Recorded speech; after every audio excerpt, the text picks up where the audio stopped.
தலைப்பு: கிறிஸ்தவ திருமணம் மறுரூபமாக்கும் சத்தியங்கள். கட்டுரை 1. பக்கம் 1. கிறிஸ்தவ திருமணம். ஆதார வசனம்: எபிரேயர் 13ஆம் அதிகாரம் 4ஆம் வசனம். விவாகம் யாவருக்குள்ளும் கனமுள்ளதாயும் விவாகம் மஞ்சம் அசூசிப்படாததுமாயும் இருப்பதாக. திருமணம் என்பது வேதாகமத்தில் மிகவும் உயர்வாய் பேசப்பட்டுள்ளது.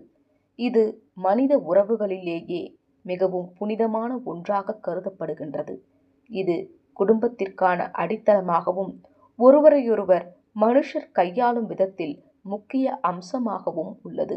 அன்பின் அடிப்படையில் திருமணமானது பிள்ளைகளை பேணுவதற்காக தேவன் திட்டமிட்டிருந்த சூழ்நிலையினை உருவாக்கி கொடுக்கின்றது. அன்பின் வெளிப்படையான திருமணமானது மனுஷ உறவுகளிலேயே மிகவும் அருமையானதொரு உறவாக திகழ்ந்திட வேண்டும். பெரும்பாலும் இப்படியாகவே உள்ளது. எனினும் அநேகர் கிறிஸ்தவர்களின் திருமணங்களானது தங்களை சுற்றியுள்ள மற்றவர்களின் திருமணங்களைப் போலவே அன்றாட ஜீவியத்தின் கொந்தளிப்புகளில் பெரும்பாலும் சிக்கி காணப்படுவதை எளிதில் கண்டு கொள்ளலாம்.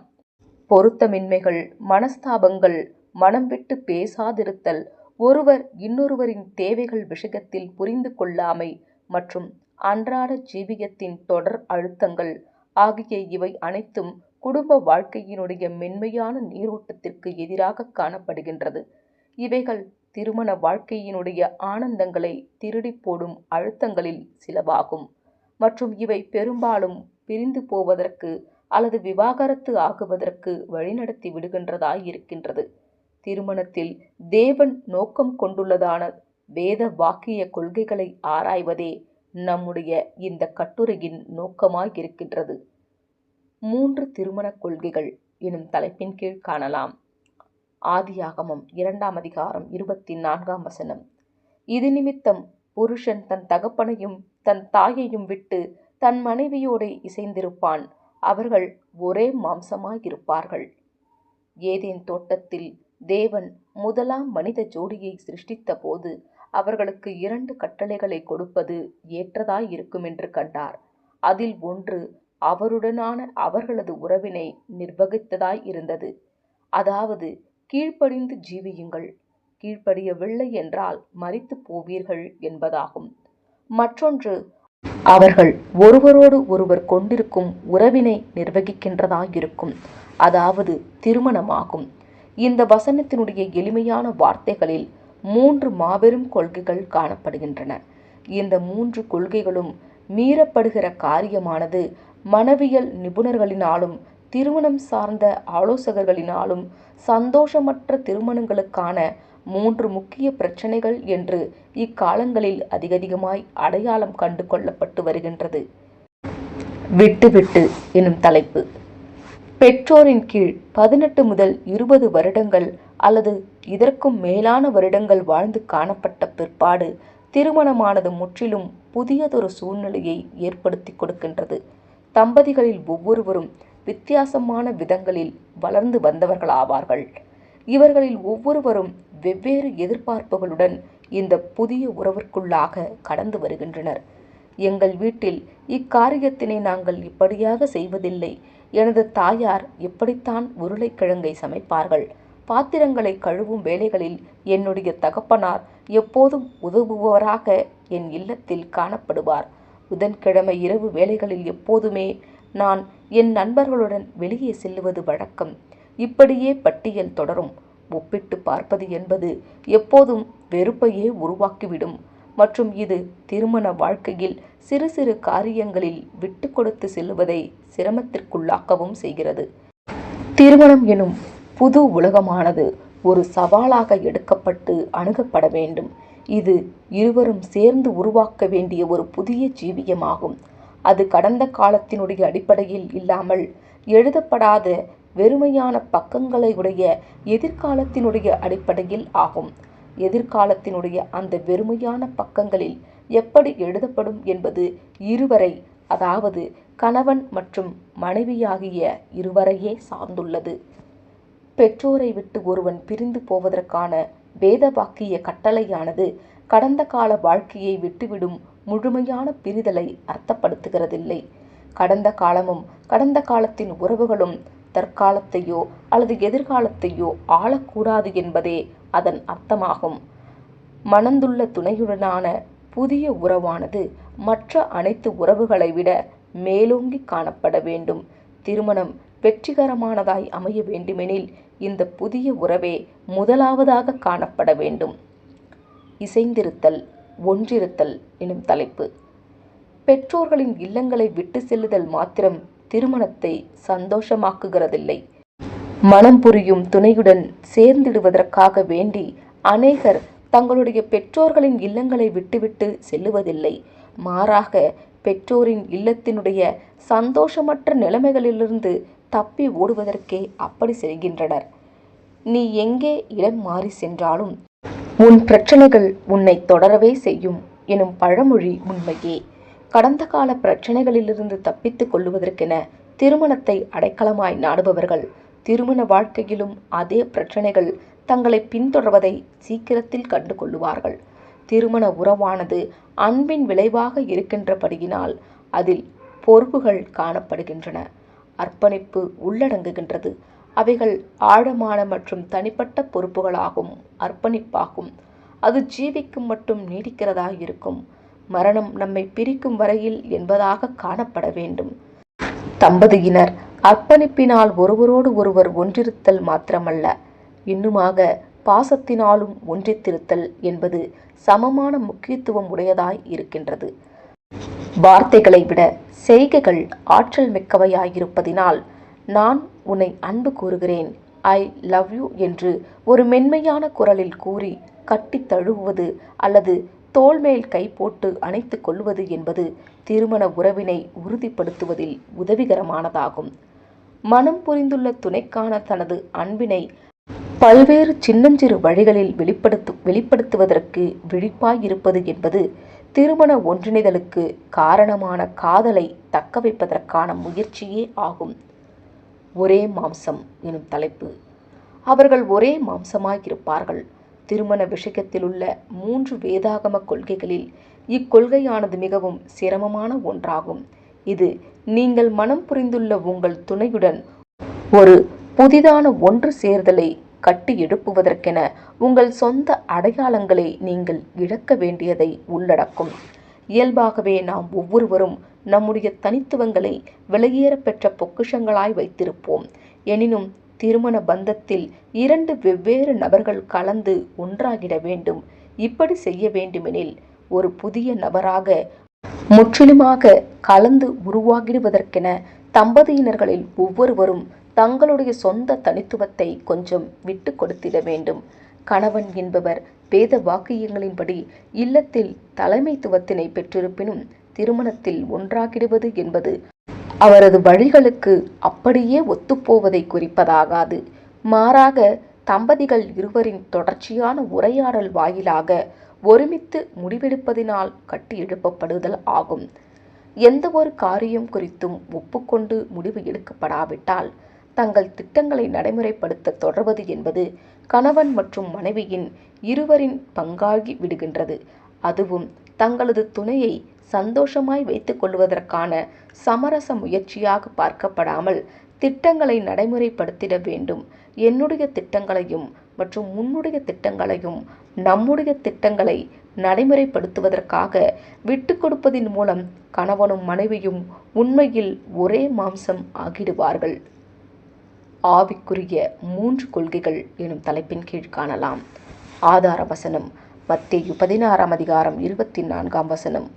அப்பொழுது இயேசு தம்முடைய சீஷர்களை நோக்கி, ஒருவன் என்னை பின்பற்றி வர விரும்பினால் அவன் தன்னைத்தான் வெறுத்து தன் சிலுவையை எடுத்துக்கொண்டு என்னை பின்பற்ற கடவன் என்றார். கிறிஸ்தவ திருமணத்தில் புருஷன் மற்றும் ஸ்திரீக்கு இடையிலான உறவை நிர்வகிக்கும் 3 கொள்கைகளை ஆதியாகமம் 2 அதிகாரம் 24 வசனம் தெரிவித்திடுவது போல மேலிடம் பெறும் வசனமானது கிறிஸ்தவனுக்கும் அவரது பரலோக மணவாளனுக்கும் இடையிலுள்ள உறவை நிர்வகிக்கும் 3 கொள்கைகளை தெரிவிக்கின்றதாயிருக்கும். இவ்விரண்டு வசனங்களும் முன்வைத்திடும் கொள்கைக்கு இடையிலுள்ள ஒற்றுமையினை கவனிப்பது சுவாரஸ்யமாய் உள்ளது. ஒன்று மற்றொன்றினுடைய ஆவிக்குரிய நகலாய் உண்மையில் இருக்கின்றது. சுயத்தை வெறுத்தல் எனும் தலைப்பு. சுயத்திற்கு மறுப்பு தெரிவிப்பது என்பது சுய சித்தத்தை துறந்து கிறிஸ்துவினுடைய கருத்துக்களை நாடுவதின் மூலம் நம்முடைய கருத்துக்களை கைவிட்டு விடுவதாகும். நம்முடைய ஜீவியத்தை இன்னொருவர் வளைந்திடுவதற்கு ஒப்புக்கொடுக்க விரும்புவது என்பது பலியாகும். இயேசு தம்முடைய ஜீவனை தேவனுக்கு அர்ப்பணித்த போது அவர் கொண்டிருந்த மனநிலையானது சங்கீதக்காரனால் பின்வருமாறு முன்னுரைக்கப்பட்டுள்ளது. 40ஆம் சங்கீதம் 8ஆம் வசனம். என் தேவனே, உமக்கு பிரியமானதை செய்ய விரும்புகிறேன். உமது நியாயப்பிரமாணங்கள் என் உள்ளத்திற்குள் இருக்கிறது. இந்த வாஞ்சையினை அவர் எவ்வளவுக்கு முழுமையாய் நடைமுறைப்படுத்தினார் என்ற சாட்சியானது யோவான் 5ஆம் அதிகாரம் 19ஆம் வசனத்தில் இடம்பெறும் இயேசுவின் வார்த்தைகளில் விளங்குகின்றது. மெய்யாகவே மெய்யாகவே நான் உங்களுக்கு சொல்லுகிறேன், பிதாவானவர் செய்ய குமாரன் காண்கிறதெதுவோ அதையே அன்றி வேறொன்றையும் தாமாய் செய்ய மாட்டார். அவர் எவைகளை செய்கிறாரோ அவைகளை குமாரனும் அப்படியே செய்கிறார். இப்படி சொந்த சித்தத்தை முழுமையாய் ஒப்புக்கொடுத்து விடும் இதே காரியமே கிறிஸ்தவனிடம் எதிர்பார்க்கப்படுகின்றது. ஆகையால் அவன் தன் சொந்த வீட்டை விட்டு தனக்கு பின்னாக இருக்கும் ஜீவியத்தை விட்டுவிட்டு கிறிஸ்துவினுடனான புதிய ஜீவியத்தின் சுவாரஸ்யமான வாழ்க்கைக்குள் பிரவேசிக்கின்றான். தன் சிலுவையை எடுத்து எனும் தலைப்பு. நாசரேத்தூரின் இயேசுவினுடைய வாழ்க்கைக்கு ஓர் அடையாளம் காணப்பட வேண்டுமெனில் அது சிலுவையாகத்தான் இருக்கும். சிலுவை ஓர் இடத்தில் இருப்பதை பார்த்தாலே அதை ஒரு கிறிஸ்தவ ஆலயம் என்று நம்மால் உடனே கண்டுபிடித்துவிட முடியும். அந்த பழைய கரடு முரடான சிலுவையானது வெளியேற பெற்ற அடையாள சின்னமாகிவிட்டது. காரணம், அதில் அனுபவிக்கப்பட்ட கொடுமைகளாயிராமல் மாறாக மற்றவர்களுக்காக கொடுமையானதொரு மரணம் மறிப்பதற்கு ஒப்பு கொடுக்க விரும்பும் அளவிற்கு அவர் தம்மை பலி செலுத்தின காரியமே காரணம் ஆகும். நீதிமானுக்காக ஒருவன் மறிக்கிறது அரிது, நல்லவனுக்காக ஒருவேளை ஒருவன் மறிக்க துணிவான். நாம் பாவிகளாயிருக்கையில் கிறிஸ்து நமக்காக மரித்ததினாலே தேவன் நம்மேல் வைத்த தமது அன்பை விளங்க பண்ணுகிறார். ரோமர் 5ஆம் அதிகாரம் 7-8 வசனங்கள். ஒரு கிறிஸ்தவன் கிறிஸ்துவை பின்பற்ற வேண்டுமானால் அவனும் இதுபோல தன் சொந்த சிலுவையினை சுமந்திட வேண்டும். அதாவது அவனது சோதனைகளை, பிரச்சனைகளை மற்றும் ஏமாற்றங்களை அவர் நியமித்த காரியங்களாக கண்டுகொண்டு இப்படியாக நிச்சயிக்கப்பட்ட மணவாளுடன் மிக நெருக்கமாக ஒன்றிணைந்திட வேண்டும். இப்படியாக இதே வாழ்க்கை முறையில் ஈடுபட்டிருப்பதன் மூலமும் பாவம் அகற்றும் அதே வேளையில் பங்கெடுப்பதற்கான பயிற்சியினை மேற்கொள்வதன் மூலமும் இவன் தன் ஆண்டவரோடு கூட ஒன்றிசைந்திருக்கிறான். இதை இயேசு துல்லியமாக மத்தேயு 10ஆம் அதிகாரம் 38ஆம் வசனத்தில் தெரிவித்துள்ளார். தன் சிலுவையை எடுத்துக்கொண்டு என்னை பின்பற்றாதவன் எனக்கு பாத்திரன் அல்ல. என்னை பின்பற்றி வா எனும் தலைப்பு.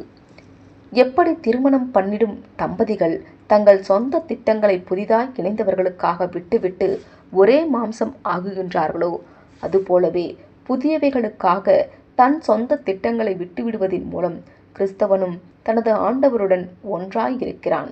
கிறிஸ்தவன் தனது முந்தைய பாதைகளை விட்டுவிடுவது மாத்திரமல்ல, அவன் எந்த பாதையில் கடந்து போக வேண்டுமென்று அவனது புதிய மணவாளன் விரும்புவாரோ அந்த பாதையையே அவன் நாடி தேடிட வேண்டும். அசுத்த ஆவி பிடித்திருந்த ஒரு மனுஷன் குறித்த உவமையை இயேசு கூறியிருக்கின்றார். அந்த மனுஷன் அசுத்த ஆவிகளை வெளியேற்றிவிட்டான். ஆனாலும் காலியான இடத்தை அவன் நிரப்பிடவில்லை.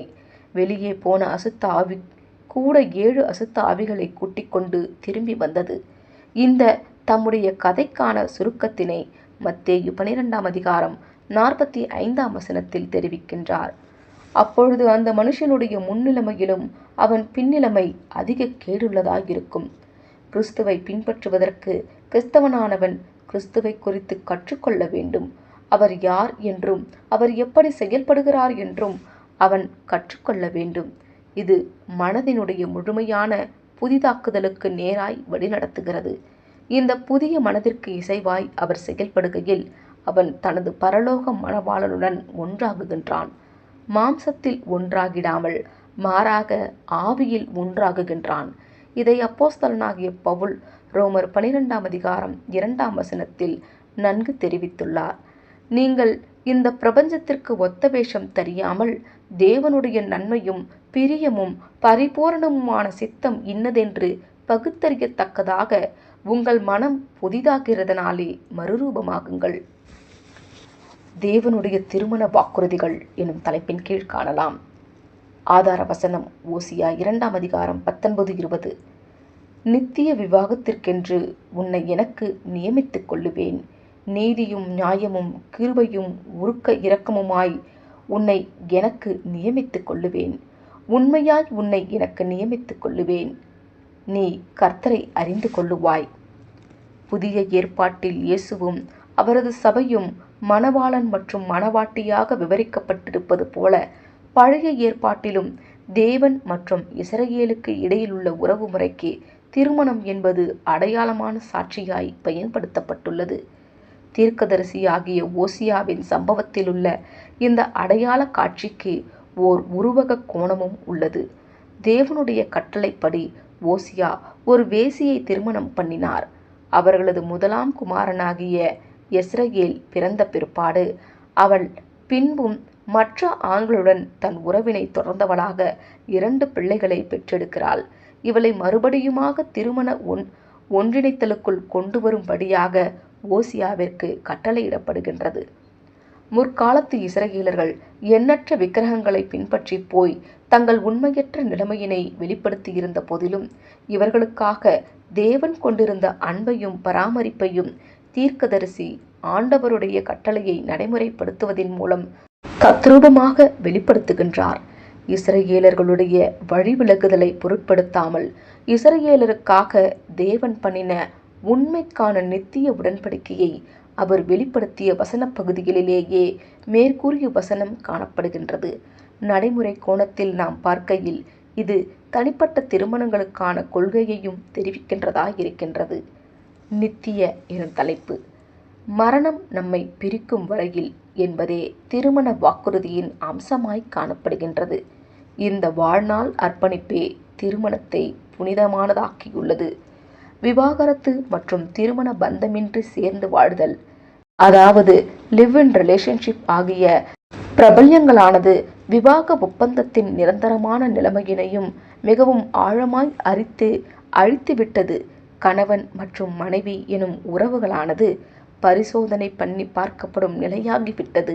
இப்படியாக உறவுகளை முறித்து கொள்ளும் வசதிகள் உண்டாகி கொடுக்கப்பட்டு திருமணம் என்பது கண்டிப்பாக வாழ்நாளெல்லாம் நீடிக்க வேண்டிய ஒரு காரியம் அல்ல என்ற கருத்து ஊக்குவிக்கப்படுகின்றது.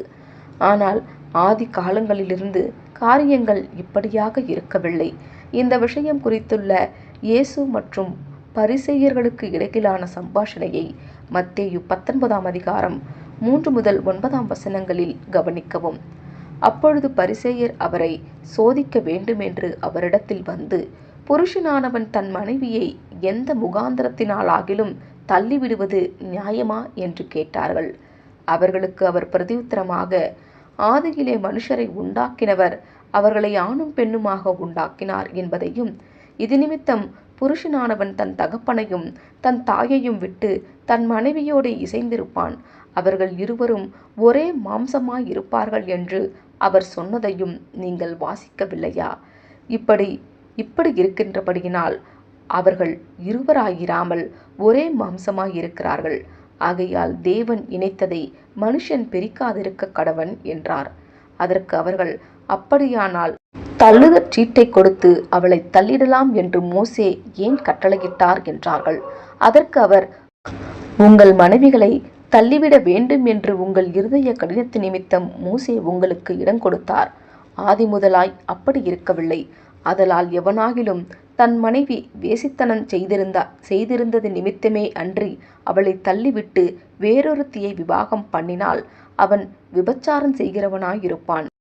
தள்ளிவிடப்பட்டவளை விவாகம் பண்ணுகிறவனும் விபச்சாரம் செய்கிறவனாயிருப்பான் என்று உங்களுக்கு சொல்லுகிறேன் என்றார். ஐஸ்வர்யத்திலோ அல்லது தரித்திரத்திலோ துன்பத்திலோ அல்லது இன்பத்திலோ எனும் வார்த்தைகள் விவாக வாக்குறுதியில் இடம்பெறும் காரியமானது தங்கள் துணை வாழ்நாள் முழுவதும் ஒன்றித்திருப்பதற்கு வாக்களித்துள்ளதாக தம்பதிகள் இருவருக்கும் நிச்சயத்தை கொடுக்கின்றதாய் இருக்கின்றது.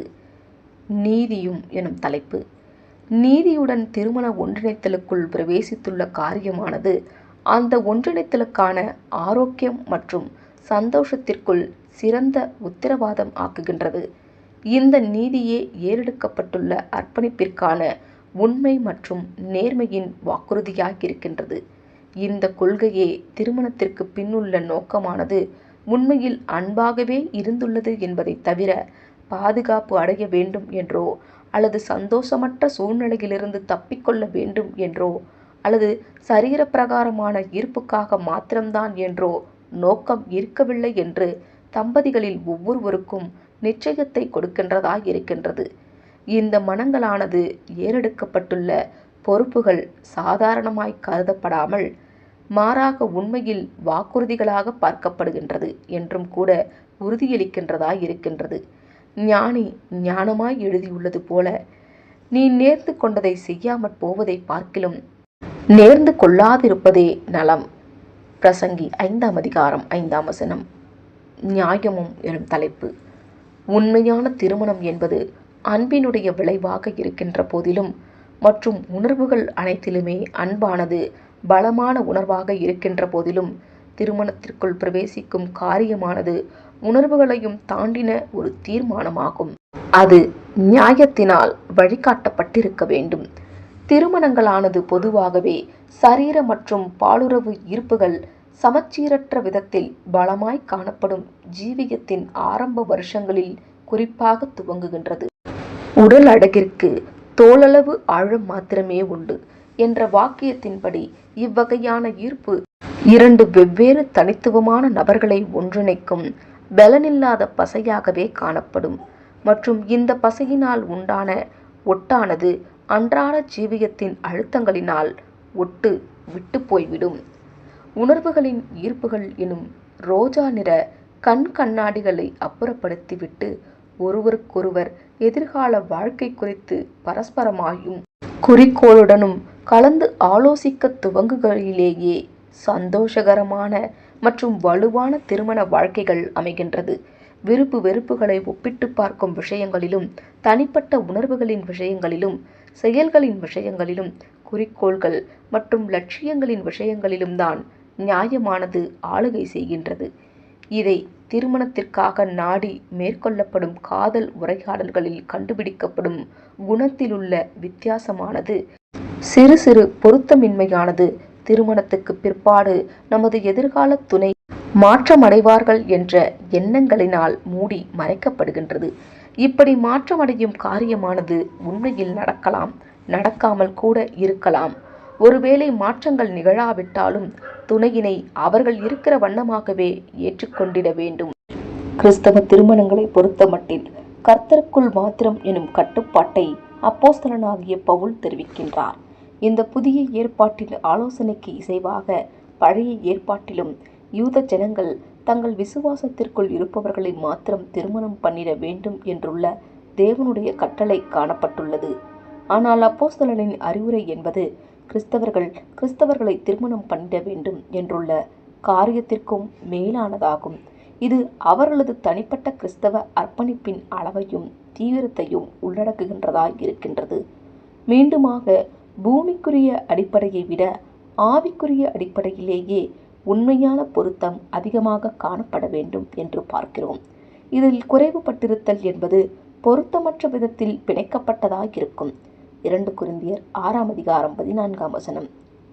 கிருபையும் எனும் தலைப்பு. அன்பானது திருமணங்களுக்கான அஸ்திபாரமாய் மாத்திரம் இராமல் அவர்களை இயக்கிடும் மின்சாரமாகவும் இருக்கின்றது. தம்பதியினர் இருவருடைய சுபாவ வித்தியாசங்களை, சிறு சிறு பொருத்தமின்மைகளை இணைத்திடுவதும், துணையினுடைய விருப்பங்களுக்காக தன் விருப்பங்களை கீழ்ப்படுத்துவதும், 2 வெவ்வேறு விதங்களில் வளர்ந்துள்ள தனித்தனி நபர்களை புதிய ஒன்றாக இணைத்திடுவதும் அன்பினுடைய வேதியியல் இல்லாமல் கிட்டத்தட்ட சாத்தியமற்ற காரியங்களாகவே இருக்கும். இந்த அன்பானது திருமணத்திற்காய் நாடி மேற்கொள்ளப்படும் காதல் உரையாடலில் வெளிப்படையாக வெளிப்படுத்தப்படுகின்றது. இது காதல் நயவுரை உரையாட்டுவதில் ஒரு பாகமாகும். ஆனால் திருமணம் நடைபெறுகையில் மற்றும் மணப்பெண் மனைவியாகுகையில் வழக்கம் எனும் காரியமானது இயல்பாகவே உருவாகிவிடுகின்றது.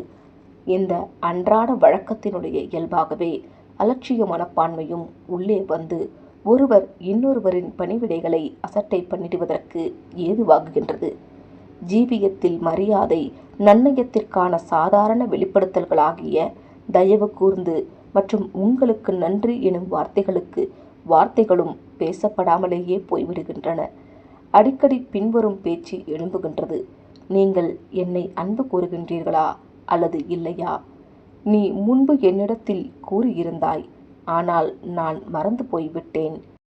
நான் உன்னை அன்பு கூறுகிறேன், ஐ லவ் யூ எனும் 3 மந்திர வார்த்தைகளை அடிக்கடி உண்மையாய் திரும்ப திரும்ப கூறுவது எவ்வளவு முக்கியமானவை ஆகும்.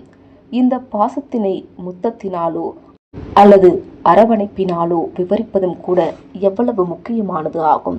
இதற்கு மேலாக மிகவும் ஆறுதலாய் உள்ள சிறு சிறு காரியங்களை செய்திடுவதும் மிகவும் முக்கியமானதாகும்.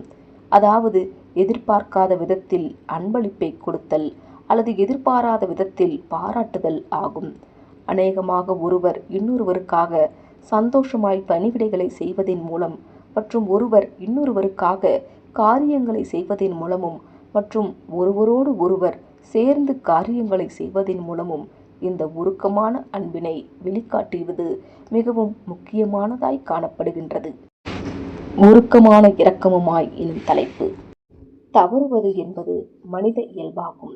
ஒரு நாளில் 24 மணி நேரங்களும் சேர்ந்து வாழும் எந்த ஒரு இரு நபர்களினாலும் இந்த பழமொழியினுடைய உண்மைக்கு நிச்சயமாய் சான்று பகர முடியும்.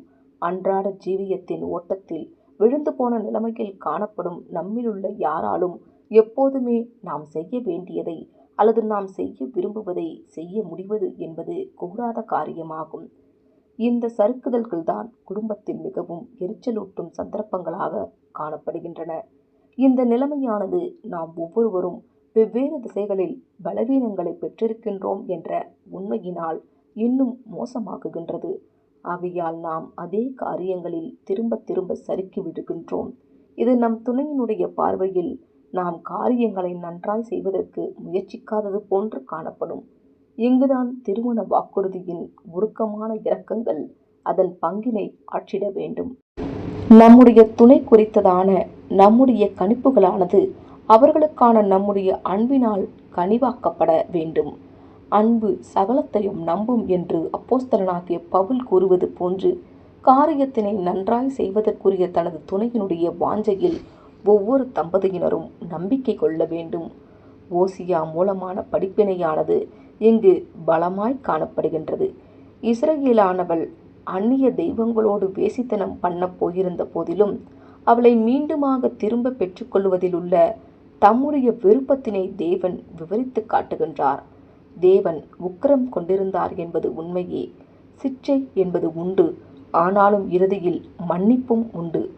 பெரும்பான்மையான திருமண வாழ்க்கையில் காணப்படும் மனஸ்தாபங்களை பார்க்கையில் மன்னிக்கும் தன்மை இல்லாதிருப்பதே காரணம் என்று விளங்குகிறதல்லவா? நாம் திருமணம் பண்ணியுள்ள துணையினால் நமக்குண்டாகும் அதிருப்தியின் ஒவ்வொரு தருணங்களிலும் அநேகமாக அவர்களும் நம்மில் அதிருப்தி அடைந்திருப்பார்கள் என்பதை உணர்ந்து கொள்வது என்பது எப்போதும் உதவிகரமானதாக இருக்கும். கருணையும் மன்னிப்பும் நமக்கு அவசியம் என்கிற காரியமானது நம்முடைய ஜீவிய துணையினிடத்தில் நாம் மிகுந்த மன்னிப்பின் மனப்பான்மையினை கொண்டிருப்பதற்கு மாபெரும் உந்துதலாய் இருக்கும். உண்மையாய் எனும் தலைப்பு. இந்த தன்மையும் ஓசியாவின் சம்பவத்தில் அருமையாய் விவரிக்கப்பட்டுள்ளது. ஓசியாவின் மனைவியாகிய கோமேர் உண்மையற்றவர்களாய் இருந்தாள். திருமணத்திற்கு முன்பும் திருமணத்திற்கு பின்பும் அவள் மற்ற மனுஷர்களுக்கு பின்னாக ஓடினாள். எனினும் அவளை திரும்பவும் ஏற்றுக்கொள்ளும்படியாக ஓசியாவிடம் கூறப்பட்டிருந்தது. இதுபோலவே கோமேர் அடையாளப்படுத்தும் இஸ்ரவேலும் திரும்ப திரும்ப தேவனுக்கு உண்மையற்று இருந்தாள். எனினும் அவள் உண்மையற்றவளாய் இருந்த போதிலும் தாம் அவளுக்கு உண்மையாயிருந்து அவளை திரும்பவும் ஏற்றுக்கொள்ளுவார் என்று தேவன் அவளுக்கு உறுதியளித்தார். இந்த உண்மைத்தன்மையானது தன் கணவன் அல்லது மனைவி அல்லாத மற்ற எதிர்ப்பாளினரை நிராகரிப்பேன் என்று பாரம்பரிய திருமண வாக்குறுதியில் இடம்பெறும் வார்த்தைகளினால் அருமையாய் வெளிப்படுத்தப்படுகின்றது. திருமணம் செய்யும் தம்பதியரில் ஒரு துணை மற்ற துணையினுடைய தேவைகள் அனைத்தையும் பூர்த்தி செய்கிறது. இல்லை என்றாலும் அவர்கள் கவனம் செலுத்தப்பட வேண்டியவர்களாகவும் வாழ்க்கையில் மையமானவர்களாகவும் மற்றும் முக்கியமானவர்களாகவும் ஒருவருக்கொருவர் காணப்பட வேண்டும். பெற்றோரோ பிள்ளைகளோ மிகவும் நம்பிக்கைக்கு பாத்திரவான்களோ இவர்கள் யாருமே துணையினுடைய ஸ்தானத்திற்கு மாற்றாகிட முடியாது. துணை ஸ்தானத்தினை நிரப்பிட முடியாது. ஒருவேளை வேறெந்த நபரும் ஒரு துணைக்கு முதலாம் நபராகிட முடியாததானால், இப்படியே இல்லம் அல்லது வேலை அல்லது பொழுதுபோக்கு அல்லது வேறு ஏதேனும் விருப்பங்களின் விஷயங்களும் ஒரு துணைக்கு முதலாம் காரியமாக இருத்தல் முடியாது. ஒருவருடைய சிந்தனைகளும் நேரங்களும் மதத்திற்கு அடுத்த விஷயங்களிலும் கூட அவரின் ஜீவிய துணைக்கு முதலாவதாக அடமானம் ஆகுகின்றது என்று அப்போஸ்தலனாகிய பவுல் சுட்டிக்காட்டியுள்ளார். இதை குறித்து அவர் கூறினதாவது: விவாகமில்லாதவன் கர்த்தருக்கு எப்படி பிரியமாய் இருக்கலாம் என்று கர்த்தருக்குரியவைகளுக்காக கவலைப்படுகிறான். விவாகம் பண்ணினவன் தன் மனைவிக்கு எப்படி பிரியமாய் இருக்கலாம் என்று உலகத்திற்குரியவைகளுக்காக கவலைப்படுகிறான்.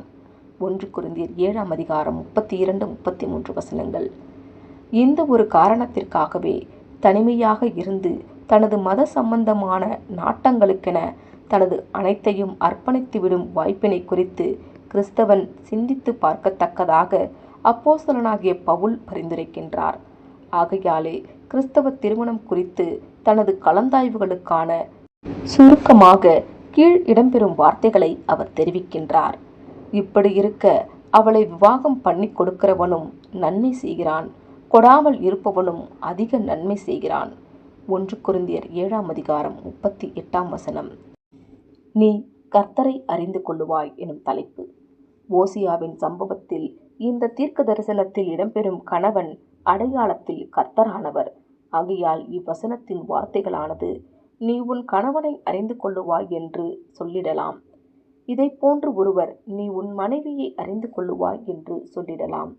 அன்றாட ஜீவிக்கையிலேயே ஜனங்கள் உண்மையில் ஒருவரை குறித்து ஒருவர் இன்னொருவர் நன்கு அறிந்து கொள்ளுவார்கள். அவசர தருணங்கள், தீர்மானம் எடுக்க வேண்டிய, கலந்தாலோசிக்க வேண்டிய தருணங்கள் ஆகியவைகளே ஒருவர் இன்னொருவரை பற்றி புரிந்து அறிந்து கொள்ளும் தருணங்கள் ஆகுகின்றன. வேறு எந்த விதத்திலும் இப்படி புரிந்து அறிந்து கொள்ள முடியாது. ஒருவர் இன்னொருவர் பற்றின இந்த நெருக்கமான அறிவே தம்பதிகள் ஒரு புதிய குடும்பமாக, ஒரே மாம்சமாக ஒன்றிணைவதற்கு உதவிகரமாய் இருக்கின்றது. ஆதாம் தன் மனைவியாகிய ஏவாளை அறிந்தான். ஆதியாகமம் 4ஆம் அதிகாரம் 1ஆம் வசனம். இந்த வசனத்தில் இடம்பெறும் இதே வார்த்தையை கவனிக்கையில் திருமணம் ஆகி கூடி வாழும் காரியத்திற்கு வேதாகமமானது நாசுக்காய் வார்த்தைகளை வழங்கியுள்ளது என்பது தற்செயலான காரியம் அல்ல. ஒவ்வொரு நெருக்கமான உறவும் அது திருமண ஒன்றிணைதலில் அல்லது உள்ளார்ந்த உணர்வுகளை பகிர்ந்து கொள்ளும் மனிதனுடைய நெருக்கமான உறவாக இருப்பினும் அது வாழ்க்கை துணை குறித்த ஆழமான புரிந்து கொள்ளுதலை, அறிந்து கொள்ளுதலை கொண்டு வருகின்றதாயிருக்கும். இந்த அறிதலானது விளைவை உண்டு பண்ணும் அறிதலாக இருத்திட வேண்டும். அது அதிகமான உருக்கமுள்ள, அதிக புரிந்து கொள்ளுதல் உள்ள, அதிக இரக்கமுள்ள உறவினை விளைவாக கொண்டு வந்திட வேண்டும். அதையே அப்போஸ்தலனாகிய பேதுரு பின்வருமாறு தெரிவித்துள்ளார்: அந்தபடியே புருஷர்களே, மனைவியானவள் பலவீன பாண்டமாயிருக்கின்றபடியினால் உங்கள் ஜெபங்களுக்கு தடைவராதபடிக்கு நீங்கள் விவேகத்தோடு அவர்களுடனே வாழ்ந்து உங்களுடனே கூட அவர்களும் நித்திய ஜீவனாகிய கிருபையை சுதந்திரித்துக் கொள்ளுகிறவர்களானபடியினால் அவர்களுக்கு செய்ய வேண்டிய கனத்தை செய்யுங்கள். 1 பேதுரு 3ஆம் அதிகாரம் 7ஆம் வசனம். ஓசியாவின் வார்த்தைகளை நாம் பார்க்கும்போது நீதியோடு பிரவேசிக்கப்பட்டுள்ள நல்லதொரு கிறிஸ்தவ திருமணமானது உண்மையாய் நிறைவேற்றப்படுமானால் இது நாம் கர்த்தரை அறிந்து கொள்வதற்கு உதவியாய் இருக்கும் என்பது உண்மையே. தலைமைத்துவம் தொடர்பாக எனும் தலைப்பின் கீழ் காணலாம். மனைவிகளை கர்த்தருக்கு கீழ்ப்படுகிறது போல உங்கள் சொந்த புருஷருக்கும் கீழ்ப்படியுங்கள். கிறிஸ்து சபைக்கு தலையாயிருக்கிறது போல புருஷனும் மனைவிக்கு தலையாயிருக்கிறான். அவரே சரீரத்திற்கும் இரட்சகராயிருக்கிறார். ஆகையால் சபையானது கிறிஸ்துவுக்கு கீழ்ப்படுகிறது போல மனைவிகளும் தங்கள் சொந்த புருஷர்களுக்கு எந்த காரியத்திலேயும் கீழ்ப்படிந்திருக்க வேண்டும். புருஷர்களே, உங்கள் மனைவிகளில் அன்பு கூறுங்கள், அப்படியே கிறிஸ்துவும் சபையில் அன்பு கூர்ந்து தம்மை தாமே அதற்காக ஒப்பு கொடுத்தார். எபேசியர் 5:22 முதல் 25 எப்படியும் உங்களிலும் அவனவன் தன்னிடத்தில் அன்பு கூறுவது போல தன் மனைவியினிடத்திலும் அன்பு கூற கடவன். மனைவியும் புருஷனிடத்தில் பயபக்தியாய் இருக்க கடவள். எபேசியர் 5:33. ஏவாள் மீது ஆதாம் ஆளுகை செய்யத்தக்கதாக தேவன் அவளை ஆதாமினுடைய பாதங்களிலிருந்து எடுத்து உருவாக்கவில்லை, அல்லது ஏவாள் ஆதாமின் மேல் ஆளுகை செய்யத்தக்கதாக தேவன் அவளை ஆதாமின் தலையிலிருந்து எடுத்து உருவாக்கவில்லை. மாறாக ஆதாமினுடைய பாதுகாப்பையும் பராமரிப்பையும் பெற்றுக்கொள்வதற்காக ஆதாமினுடைய இருதயத்திற்கு பக்கமாக அருகாமையிலிருந்து எடுத்து உருவாக்கப்பட்டிருக்கிறாள். முற்காலத்து யூத பழமொழி. 20ஆம் நூற்றாண்டின் புருஷர்கள் மற்றும் ஸ்திரீகளுடைய கவனங்களானது வேதாகமத்தின் வார்த்தைகளை விட இந்த யூத பழமொழியினிடத்திற்கு மிகவும் கவரப்பட்டுள்ளதாக காணப்படுகின்றது. ஆனால் முற்காலத்து யூத பழமொழி என்பது வெறும் முற்காலத்து யூத பழமொழியே. ஆனால் வேதாகமம் என்பது வேதாகமம்தான்.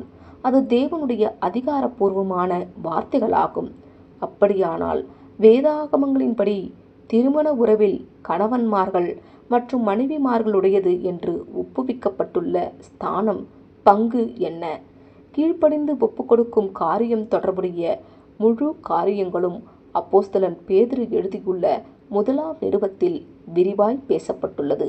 2ஆம் அதிகாரத்தின் 13ஆம் வசனத்தில் கிறிஸ்தவன் அரசாங்கத்திற்கு கீழ்ப்படிய வேண்டிய காரியத்தை குறித்து கூறத் துவங்குகின்றார். நீங்கள் மனுஷருடைய கட்டளைகள் யாவற்றிற்கும் கர்த்தர் நிமித்தம் கீழ்ப்படியுங்கள். மேலான அதிகாரமுள்ள ராஜாவுக்கானாலும் சரி, தீமை செய்கிறவர்களுக்கு ஆக்கினையும் நன்மை செய்கிறவர்களுக்கு புகழ்ச்சியும் உண்டாகும்படி அவனால் அனுப்பப்பட்ட அதிகாரிகளுக்கானாலும் சரி கீழ்ப்படியுங்கள். ஆனால் அதற்கென்று இந்த வார்த்தைகளானது எல்லாவற்றிற்குமான கட்டளையாய் புரிந்து கொள்ளப்படக்கூடாது என்றே இதே அப்போஸ்தலர் 4ஆம் அதிகாரம் 19ஆம் வசனத்தில் தேவனுடைய வார்த்தைகளை பிரசங்கிப்பதற்காக அரசாங்கம் தண்டித்திடும் என்று பயமுறுத்தப்பட்ட போது சுட்டிக்காட்டுகின்றார். இவர் யோவானோடு கூட தேவனுக்கு செவி கொடுக்கிறதை பார்க்கிலும் உங்களுக்கு செவி கொடுக்கிறது தேவனுக்கு முன்பாக நியாயமாயிருக்குமோ என்று நீங்களே நிதானித்து பாருங்கள் என்றார். அடுத்ததாக 18ஆம் வசனத்தில் அப்போஸ்தலனாகிய பேதுரு இந்த போதனையை எஜமான்கள் மற்றும் அடிமைகள் விஷயத்தில் சம்பந்தப்படுத்தி பேசத் துவங்குகிறார். இதை நாம் வாழும் சமுதாயத்தின் காலங்களில் எஜமானருக்கும் தொழிலாளிக்கும் பொறுத்திடலாம். வேலைக்காரரே, அதிக பயத்துடனே உங்கள் எஜமான்களுக்கு கீழ்ப்படிந்திருங்கள். நல்லவர்களுக்கும் சாந்த குணமுள்ளவர்களுக்கும் மாத்திரம் அல்ல, முரட்டு குணமுள்ளவர்களுக்கும் கீழ்ப்படிந்திருங்கள். ஏனெனில் தேவன் மேல் பற்றுதலாயிருக்கிற மனசாட்சி நிமித்தம் ஒருவன் அநியாயமாய் பாடுபட்டு உபத்திரவங்களை பொறுமையாய் சகித்தால் அதுவே பிரீதியாயிருக்கும். 1 பேதுரு 2ஆம் அதிகாரம் 18-19 இங்கு கீழ்ப்படியும் காரியமானது சட்டப்பூர்வமான உரிமைகளை பொருட்படுத்தாது காணப்பட வேண்டும். அதாவது நல்ல எஜமானர்களுக்கும் முரட்டு குணமுள்ளவர்களுக்கும் அல்லது கொடுமையான எஜமானர்களுக்கும் நாம் கீழ்ப்படிய வேண்டும். எனினும் எஜமானை விட்டு ஓடிப்போன அடிமையாகிய உனேசிமுக்காக இரக்கம் காட்டும்படிக்கு அப்போஸ்தலனாகிய பவுல் பிலமோனுக்கு முழு நிருபத்தையும் எழுதுகிறார். பின்னர் அப்போஸ்தலனாகிய பேதுரு தனது நிருபத்தின் 3ஆம் அதிகாரம் வசனங்கள் 1 முதல் 7 வரையிலும் தன் கவனத்தை கணவன்மார்கள் மீதும் மனைவிமார்கள் மீதும் திருப்புகின்றார். இதில் 1வது வசனத்தை மாத்திரமே இப்பொழுது நாம் மேற்கோளிடுகின்றோம். அந்தப்படி மனைவிகளே, உங்கள் சொந்த புருஷர்களுக்கு கீழ்ப்படிந்திருங்கள். அப்பொழுது அவர்களில் யாராவது திருவசனத்திற்கு கீழ்ப்படியாதவர்களாயிருந்தால் பயபக்தியோடு கூடிய உங்கள் கற்புள்ள நடக்கையை அவர்கள் பார்த்து போதனையின்றி ஆதாயப்படுத்திக் கொள்ளப்படுவார்கள்.